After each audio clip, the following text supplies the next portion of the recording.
Hey everyone, welcome back to my Dev Web App channel. Tailwind CSS version 4 was released, and today I'll show you how to create a React project with a Tailwind CSS version 4. So I opened the doc, and you can check what's new. And I'm going to go to docs, and as you can see, we have Tailwind CSS version 4, and I'm going to create a new project using Vite.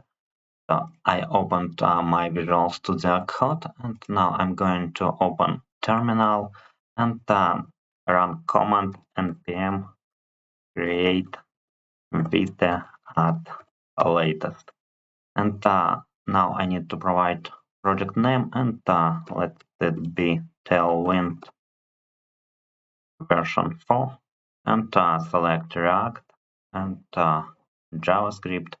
Now I can navigate to my folder with command cd and run npm install and go back to docs, and now I can add my Tailwind with command npm install, and I'll just copy this command, and I'll provide the command to my terminal, and let's check what's next.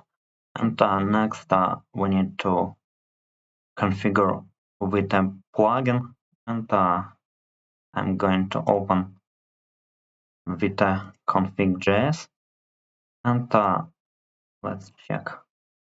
I need to import Tailwind CSS, and let's import. And next I need to add plugin.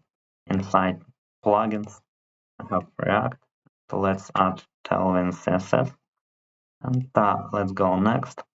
And next I'm going to import Tailwind CSS.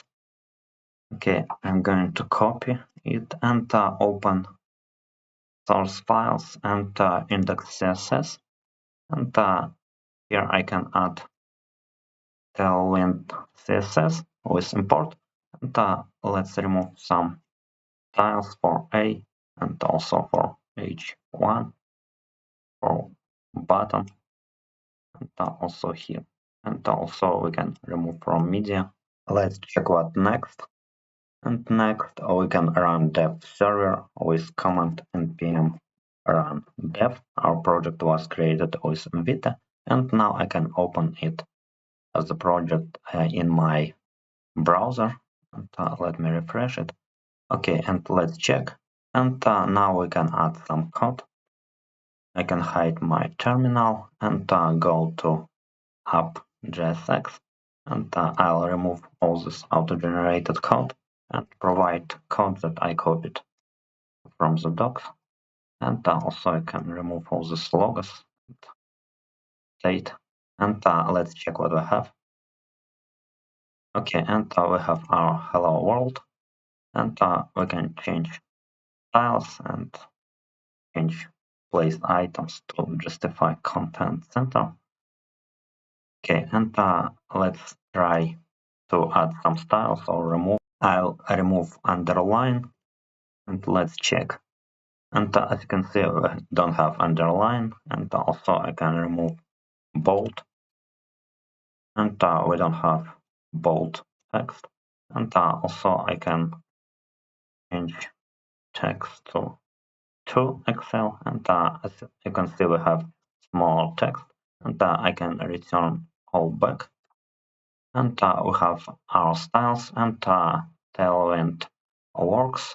And that's all that I had for today. If you like the video, subscribe to my Dev Web App channel, like the video. Thank you for watching. Goodbye.